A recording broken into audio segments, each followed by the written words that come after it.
This information you are about to hear and perhaps view, these are not necessarily the thoughts or the ideas of Gary C.Clement or the Gary Clement Radio Show podcast. We are in no way, shape, or form affiliated with the parties this story is about or was interviewed for. Parts of this content may not be owned by or the property of the Gary Clement Radio Show podcast, G2 Network Media, or any other company we are affiliated with, and this information is strictly the opinion of those being interviewed.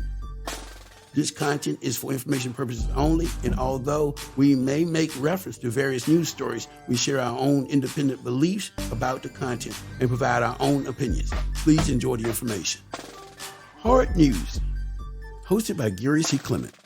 Today's news is made up of so many different issues, and it's hard to keep up. But we all know it's important to keep law enforcement in the community and society, as many in America have a problem doing the right thing. Growing up, my mother always said it's easy to do right, but so many people choose wrong, and once you get in trouble, it's very hard to get out of it.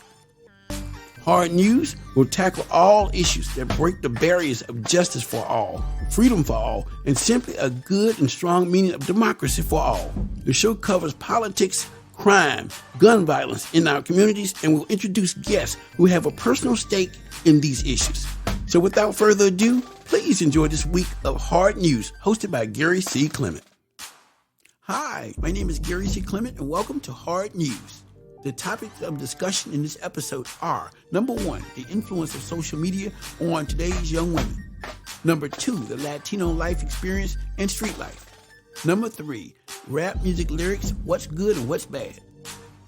As a former manager of a strip club, Latino rapper Invincible has been around since 2009, rapping about street culture and the Latino community. In his project entitled Rain Dance, where he collaborates with Oakland legend Too Short, he's here today to talk about the new project and so much more. And also on this call is my co-host, Mr. Ron Dove. How are you, Mr. Vince? I'm good. Thank you guys for bringing me on. I'm feeling good. I don't know if I'm looking good, but I'm feeling good. Yes, sir. Okay, great. So just first of all, just tell us a little bit about your life growing up, please.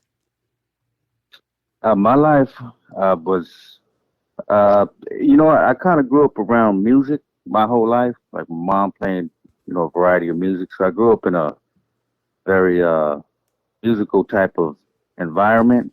Even though my mom or dad didn't play instruments, but I grew up around a lot of music. And then I'm from California, so Southern California, very diverse. And yeah, when I was growing up, the gang thing was kind of that was very, if you could say, it was popular. Mm-hmm. And so yeah, I was very fortunate. I didn't get caught up in that type of lifestyle, but I think music kind of was a big influence on my life. I see. Okay. So I guess what kind of made you get involved with the rap thing? What made you want to become a rapper? So me being a huge music guy, just as a kid listening to a variety of different music, I had a cousin that he had bought a karaoke machine, and he was actually rapping on that karaoke machine. And he told me, like, hey, why don't you give it a try? So, I gave it a try. I wasn't really that good or nothing like that. I was just trying. And for some reason, that kind of led to, that planted the seed within me to write music. And I was young, and I said, you know what? I'm going to call a studio where I used to live by in Pomona, California. I'm going to call this studio, and because I already had a job. I had dropped out of school already, got a job. And yeah, I started paying for my own beats, my own studio time, and that's kind of how I started. Okay, cool. Okay. So now I also understand, like I said, to live in a city is like part of that culture is to also like frequent strip clubs and stuff, How did you get exposed, I guess, first of all, to a strip club in that environment? Yeah, so based on my past, I always had like, this is what's interesting. Like if you were to ask some of my friends what kind of person was I always had like girls all like since I was young. Like I kind of always been my thing. However, I didn't go into that realm until maybe the past 5 years ago.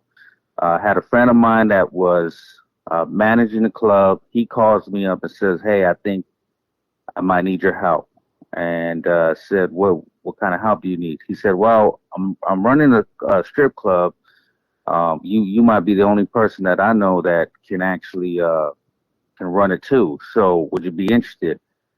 And I it took me a while. I'll be real, because I was already doing my own thing and running my own show, and I ended up doing it. And yeah. Mm-hmm. Okay. So did you find that life fascinating at first, or just, what drew you, I guess you could say, more and more into it? Yeah, so at first, I'll be totally honest. It was a little bit difficult for me to understand, because uh, just understanding the way the customers were, and then dealing with all the girls. You're dealing with many different personalities. Uh, and a lot of them are drunk, so there was like really no order at that time. And at first, I didn't really vibe with it too much. Everybody would be like, "Wow, you're working with all these girls. You have the best job on earth." But then once I got the swing of it, yeah, it was. I'll keep it real. Managing the club, it had its good days, bad days, but overall, it's a pretty good. It's great. Okay, cool. So what would you say was the worst thing that you witnessed or whatnot while being, a part of a strip club environment? So the worst things, you know what? Believe it or not, we did have girls fighting a lot, but I dealt more with customers. I dealt with customers being more disrespectful, them trying to, do certain things to the girls. But the worst thing that I've experienced actually happened with myself at the club. I don't know if you want me to share that story, but Sure, that's absolutely. Yes, sir. Sure. yeah, yes. So the worst thing that I've encountered was I had a group of bikers that came in one night. Mm-hmm. They were trying to bring in knives, Mm-hmm. and I got wind of it, and I was like, "Yeah, you guys can." And they're saying, "Well, there's." They started talking about these certain city codes that allow them to carry a certain weapon. I said, "I don't know about that. You're not bringing in that Mm-hmm. weapon." Right. Um, End of the night happens. They were kind of causing little issues, and they wanted to speak to my security guard. Mm-hmm. They said that he's the one that took away their knife.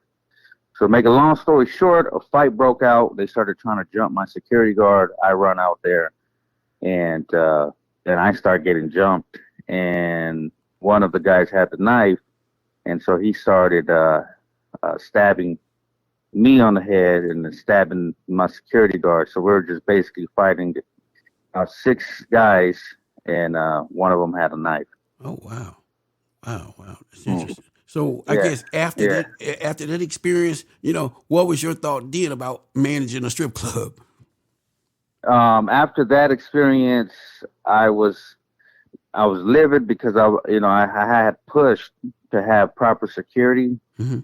and at that time the club it just didn't provide proper security. And me managing the club, that's what I was trying to push for, and it was only a matter of time before something like that happened. We did fix a lot of issues. We had one more. Well, no, we had a couple more Mm-hmm. issues. However, it was dealing with the security. We needed proper security. I see. I got you. Interesting. Okay. I had a chance to check out your video, Rain Dance or whatnot, and I want to know what's the story behind that single, and as well as, the video. Just tell us a little bit about this story, please. Yeah. So the story it came about. So I'm somebody that, like I don't know. Some people could say it's like a manifestation type of thing, where I might get a record, and then I just in my head I kind of visualize something. So I got this record, heard the beat, and I said, you know what? I'm gonna get Too Short on this. I didn't have any kind of connection with Too Short, never talked to him, Mm-hmm. nothing. But I said, I'm gonna get Too Short on this. So we recorded the song. I said, and I told the group of guys that were with me when I recorded it, I'm getting Too Short on this. Mm-hmm. So they looked at me like, all right, cool.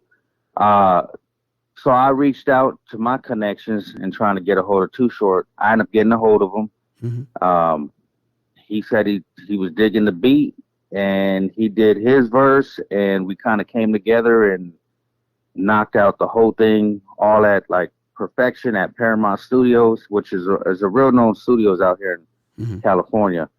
And yeah, that's kind of what we did, and then we ended up doing the video, did a release party, and it was pretty cool.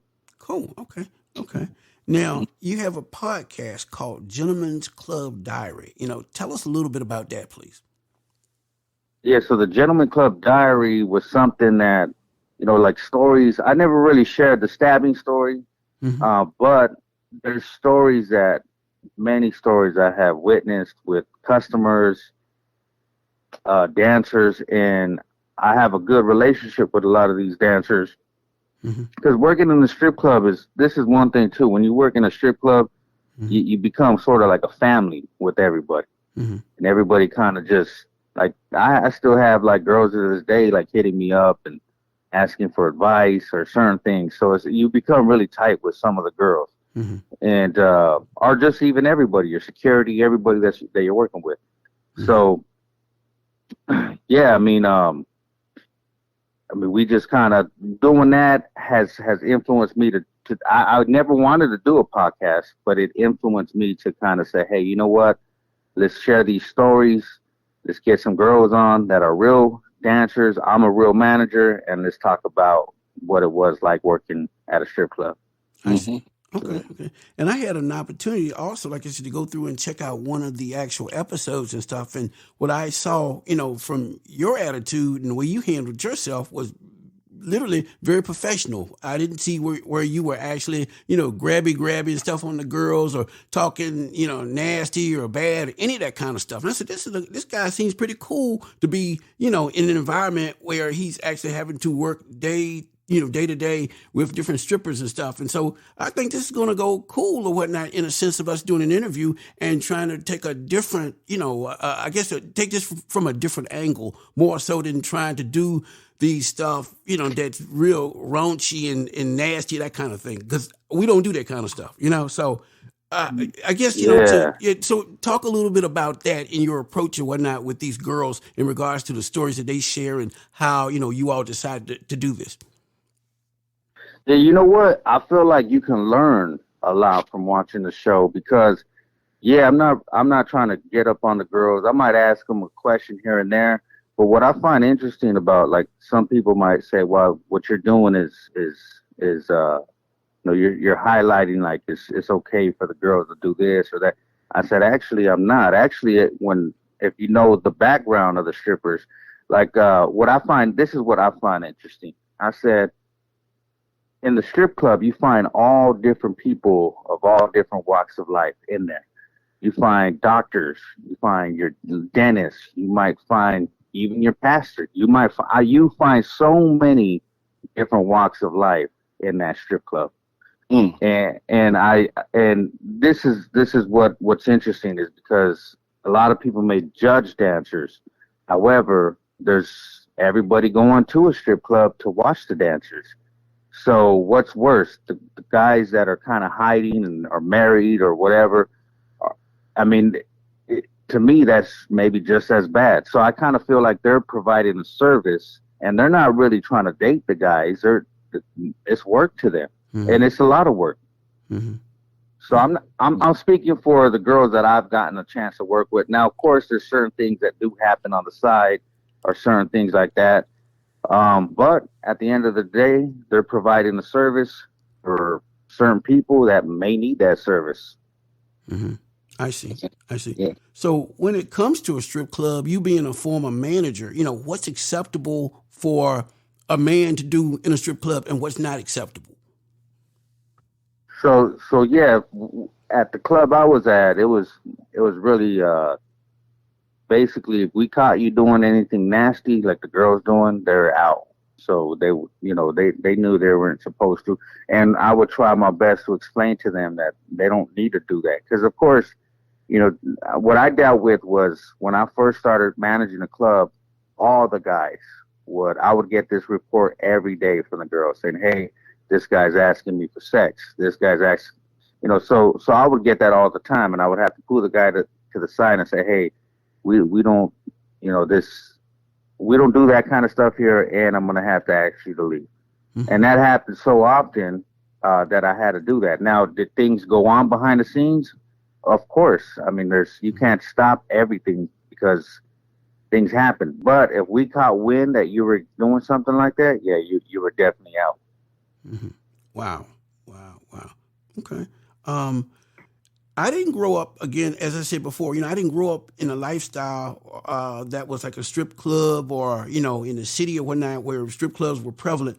But I grew up here in the Bible Belt. So I'm sure my upbringing was very different from yours, So in my opinion, I feel that many of these women disrespect themselves. My wife always says, be careful how you judge people because you never know what they've been through in their life, From your experiences and from your interviews, would you say that many of these women act a certain way and disrespect themselves because they have been hurt by men or been hurt by different situations? Or what's your take on that? So I've worked with girls that, they did grow up in like broken homes. Mm-hmm. So a lot of these girls, to be real, a lot of the strippers do have daddy issues. They didn't grow up with a dad or nothing. And I mean, I even have some wild stories from me being in the office, and a girl will walk in and say, hey, you don't know, my story. And, I've had a girl actually come in the office and say, hey, I'm dealing with some certain things and mentally. And when I was a kid, this and this happened to me. And, it does make you think. I looked at them as, I think what the reason why I got along with them so much is because I didn't look at them just on they're half naked. And of course, I'm a man.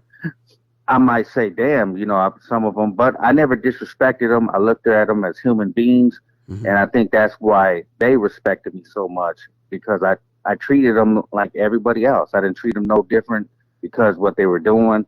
And I saw them as just regular people like me and you. However, they're providing a service, and a lot of people may look down on that service. But like I said, I also look down on, if you're going to look down on them, you got to look down on the customer that's coming in, because I've seen all walks of life in those places. Right. I see. Ron, would you like to add something?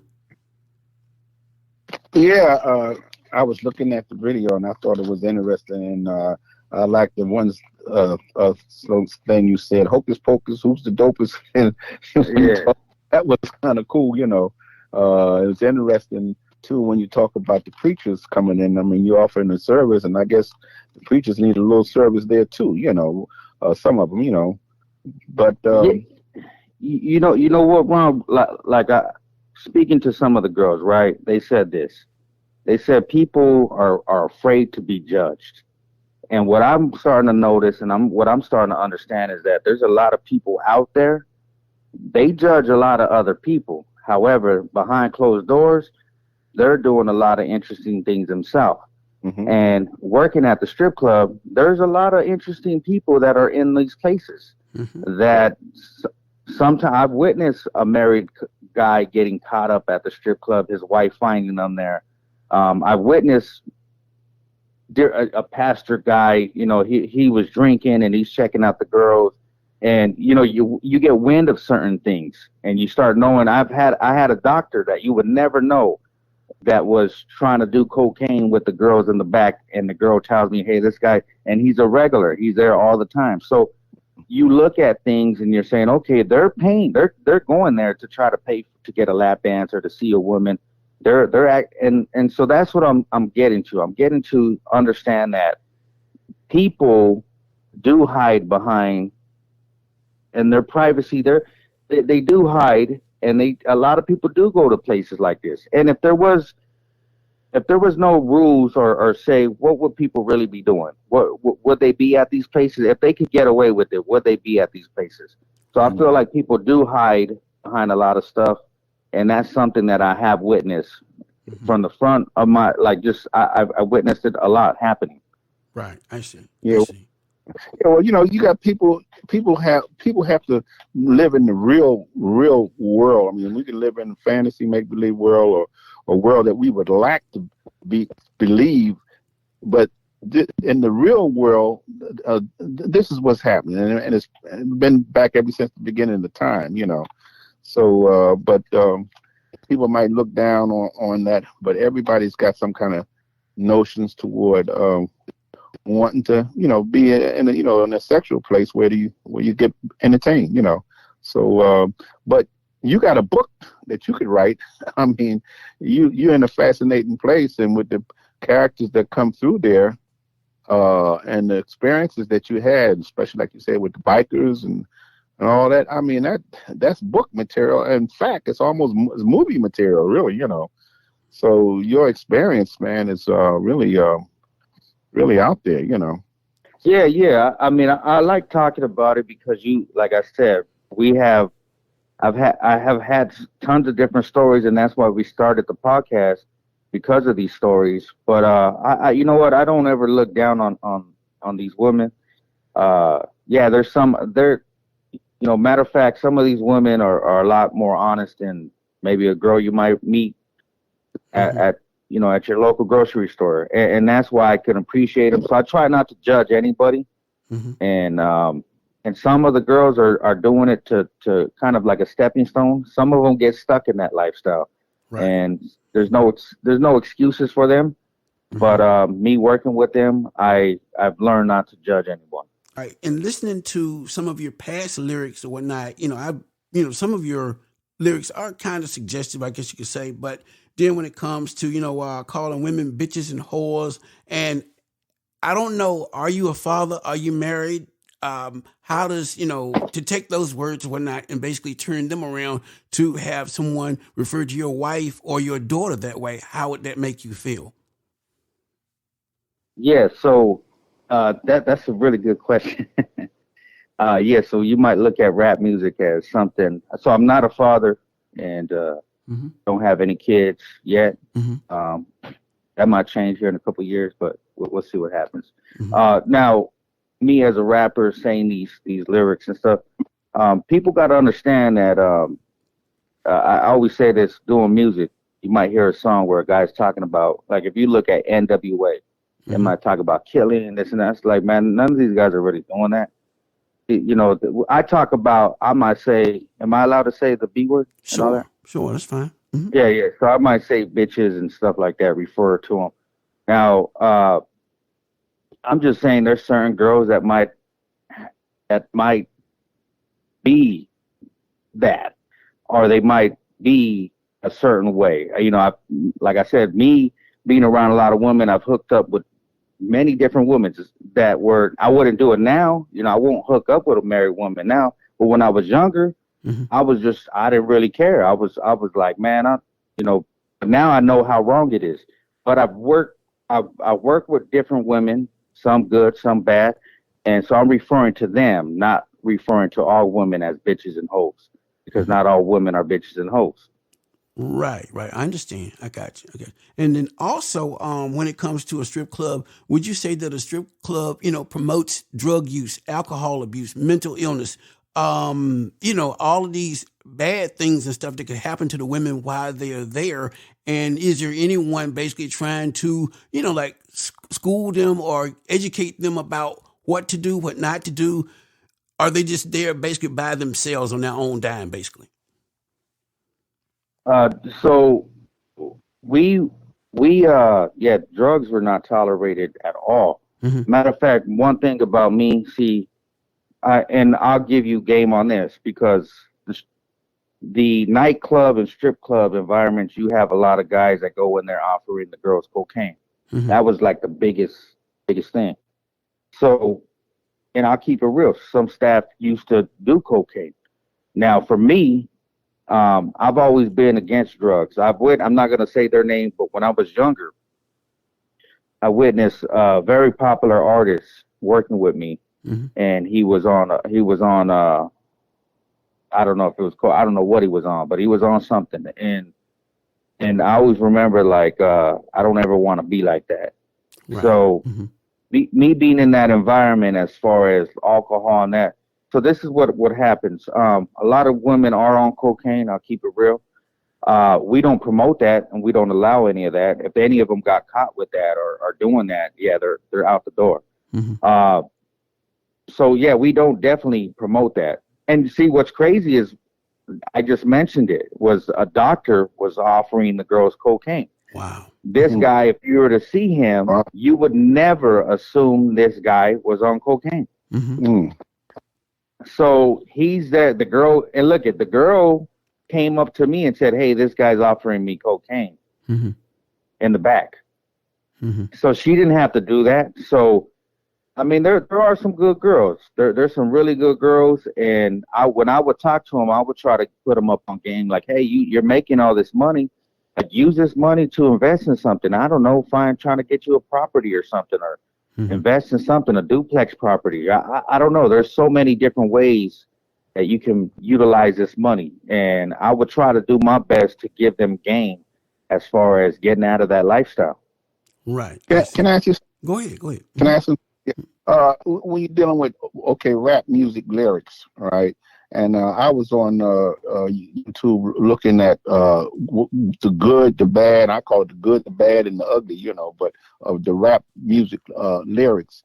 And they name some of the artists, like they say French Montana bad, Yeat good, Tigger bad, Kendrick Lamar good, Tom McDonald bad, Young Thug good, the GOAT, and but my question is there any room?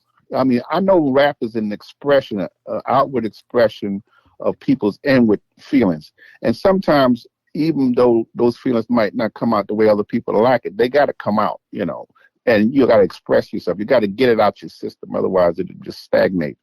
But when you talk about the message, is there any room for a real positive side? Now, I'm sure some of the rappers do come out with some positive things because they're talking about, the lifestyle and things that's happening to them.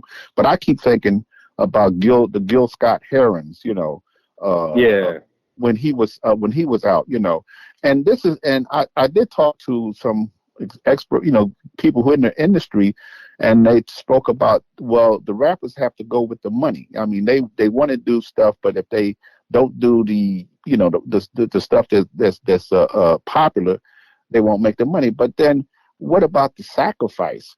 I mean, isn't there a time when, okay, you can still do your whatever rap you're doing, but at some point in time you slip in something for the people, something for your nation, something for your kids, something that you can leave a legacy. I mean, at least one rap, it's like when Curtis Mayfield was singing. He not necessarily a rapper, but he sung all this songs. He sung Superfly and all this stuff. But guess what? He did sing some things about we're moving on up, and things are going to change and all of that. So with the critical time that we are having now, I mean, with the way things are going, and we don't know what the future is going to bring for a lot of us, but it's a crucial time, and rap is so powerful all over the world. I mean, even ISIS and all of those groups overseas, they even use rap in what they do. So my question is there any room for that positive side? And I'm not saying it's not being done, because there are guys out there. I just haven't heard everything, but I'm asking you. Oh, definitely. I'm an artist, so I'm constantly creating. See, I go off of a vibe of I might wake up and have a song. I was listening to Donald Byrd. I don't know if you're familiar with him. Yes, sir. Yes. Yeah, so I was listening to his music, and he kind of inspired me. I came up with a song called Life. And, there's, just because I'm doing a music, I do a song for almost an occasion or a feeling, a vibe. If I'm in a strip club vibe, it's whatever vibe you're in. Today you might be feeling happy, and you might want a song like Curtis Mayfield. You might want to hear Moving On Up, but then there might be a day where you might be looking good, and you might want to play Superfly. You might want to feel like a Mac Daddy. I don't know. These are just characters that whatever you're feeling every day. And I tell people, like, with music, it's entertainment at the end of the day. This is entertainment. Mm-hmm. Yeah, me happening to work around all these women, yeah, you kind of get that pimp swag, that Mac Daddy. You do feel like that. I'll be totally real. But at the end of the day, I'm not trying to sow them all day long. I'm not trying to. That's not. At the end of the day, that is a persona that I happen to be in, or at the time. I don't come home with 20 girls sitting on my lap and me trying to get them lap dances all day. Nah. When I come home, I'm kind of a loner. I'm somebody that who likes to be in my thoughts. I'm somebody who likes to read, somebody that likes to write, somebody that does want to make a change. And that's why maybe that's what happened in this life, is that I was stuck in this predicament where I'm around all these negative environments. But it's like, all right, you're in these negative environments. How can you be of a change? How can you change some of these girls' mental state? So what I'm doing is I'm planting seeds in all these girls' heads. Mm-hmm. I'm doing something that nobody else is doing. Everybody else is just looking down on them. Mm-hmm. So with rap lyrics and music, it's entertainment, and you got to understand you're here to entertain, and there's a certain time and place for everything. You know, if you're going to a party, mm-hmm. You want to hear motivational music the whole time when you're at a party. You want to hear dance music. So there's a time and place for different type of music, and that's the beauty of an artist. For me, I can create a variety. I can create a club song. I can create a song talking about real life. I did a song about for dedicated to the troops called "A Soldier Never Dies" with John B. Mm-hmm. That is a totally different record than Rain Dance. Right. So it's just whatever vibe you're on. I did a song called "Rapping Was My Only Way Out," because actually music did change my life. Music saved me. I probably would have been in prison if it wasn't for this music, because my mind was at a different state when I was younger. Now I feel like, hey, I got a lot of wisdom, I got a lot of game that I can teach people, and I can help them grow, whether it's business, just on life, just on motivational speaking, on something that I can give back. I see. Right. Okay. Now, the influence of social media, we've got Instagram, Facebook, Twitter, all these different porn sites, how do you feel about all this stuff going forward? Where is it going exactly?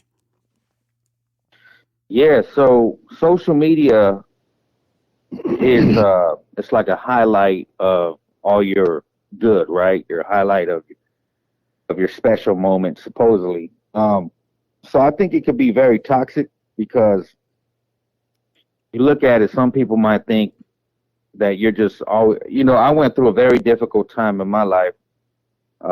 Probably last year and the year before that was probably one of the harder times of my life. And no one knew that, though. Why? Because I didn't post my personal life on social media. Mm-hmm. But if you were maybe somebody that didn't know me, you might watch my social media and say, hey, this is he lives like a rock star, which maybe I do. I don't know.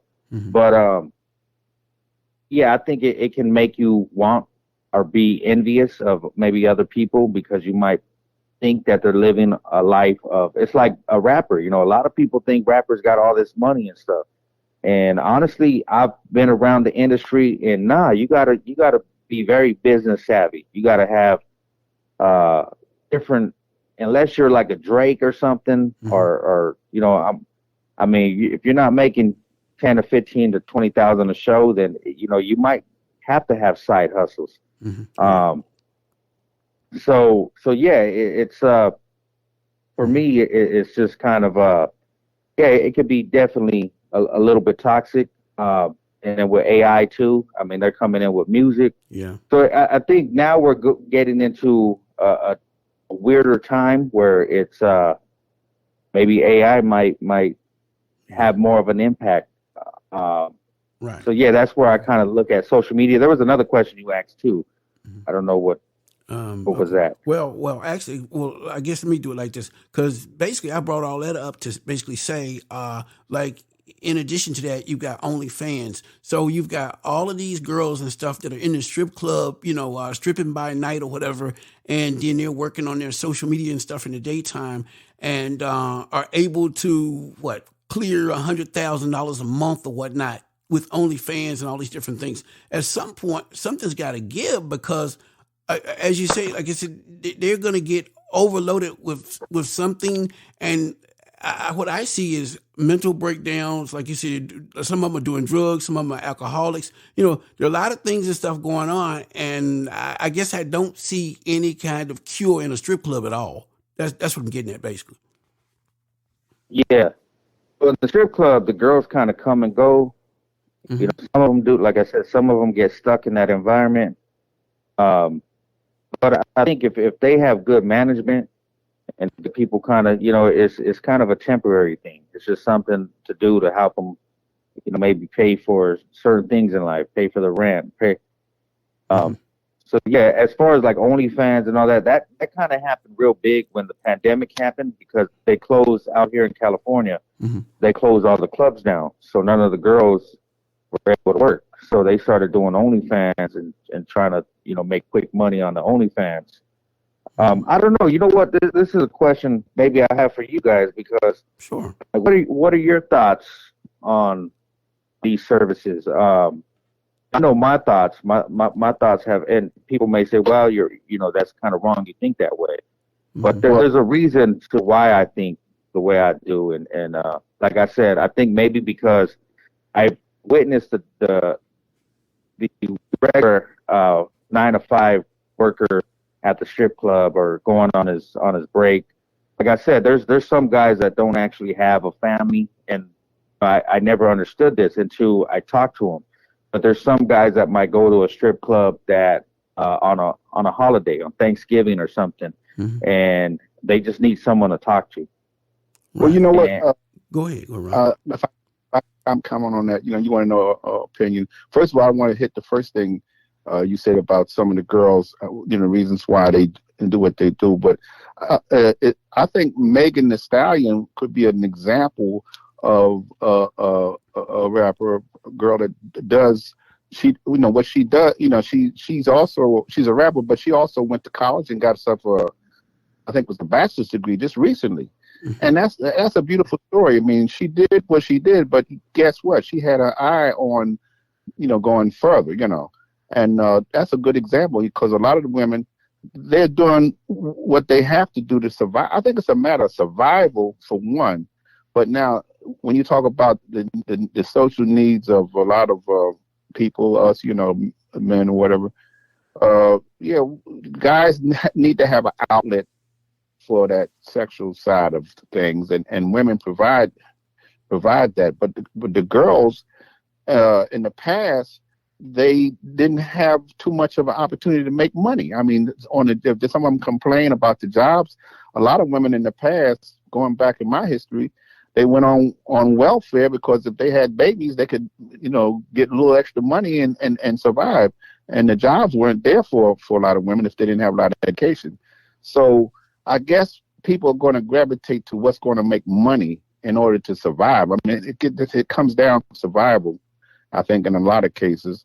And then they use that to get where they want to go. And I'm pretty sure that a lot of those girls will probably try to take it a step farther once they get into a position where they're kind of stable, So I don't look down on them. I look at them as, they're human beings. And back in the day when I was coming up, we had to do things. We had, a lot of adults, had speakeasies in their houses to have entertainment there in order to make enough money just to live. I mean, I don't know how your parents survived, but, back in the days when things was lean, people had to resort to whatever they could do and to make it, to make a living. So I don't look down on them for trying to elevate themselves, but I think it's just the real world we live in. I mean, we can try to be righteous and everything or whatever people want us to be,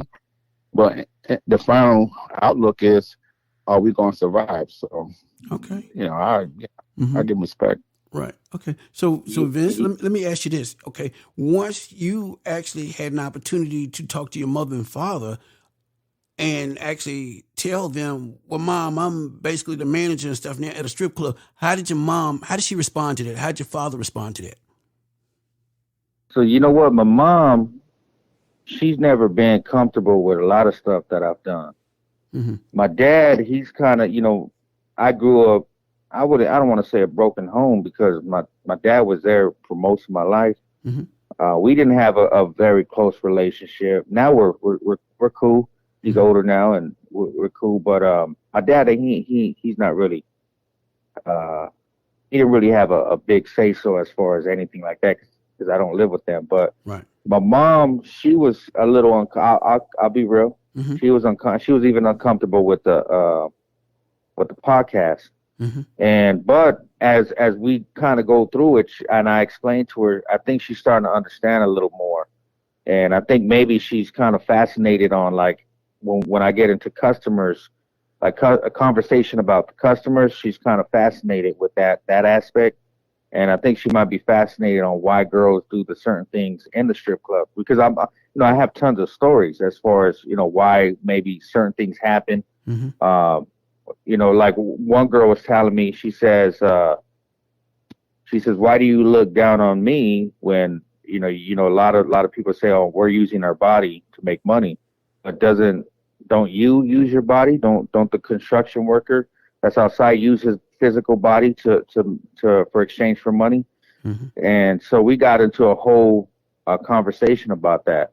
Mm-hmm. So yeah, we've talked, and I think she's been a lot more open. I think what it is people maybe are not brought up in a household that is open-minded, and I think you really got to be open-minded because there's a lot of things out there. There's, like, I'm learning every day. I'm not staying in a fishbowl mentality. Right. I'm learning new things. I'm trying to evolve every day. I'm not saying that everything is right. Mm-hmm. But then again, it might be right for you. I don't know. It might be wrong for you, what I believe. It might be. So it's just, I think at the end of the day, if you are a good person to people you connect with, if you're trying to assist them, you're trying to plant seeds in the people that you come across, I think that's what makes you a good person. I don't think you working at a strip club can define who you are as a person, say, hey, you're a bad person because you work there. Heck no, I'm actually in a very dangerous environment at times, and I'm actually helping these girls out. So, yeah, I mean. Mm-hmm. Right, I see. Okay, because my other point too about social media was actually that it has also opened the door for many people to get scammed and deceived and just really just robbed or whatnot of money and everything else. Because, and like you said, some of that had, I guess you could say, it really the door for that really opened up with COVID-19. That created a lot of, like you said, theft and a lot of deception or whatnot at that time. What are your thoughts there?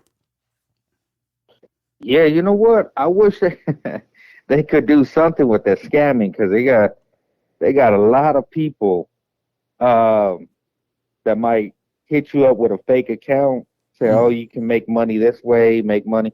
I'm like, man, these scams, yeah, they're becoming to get out of hand.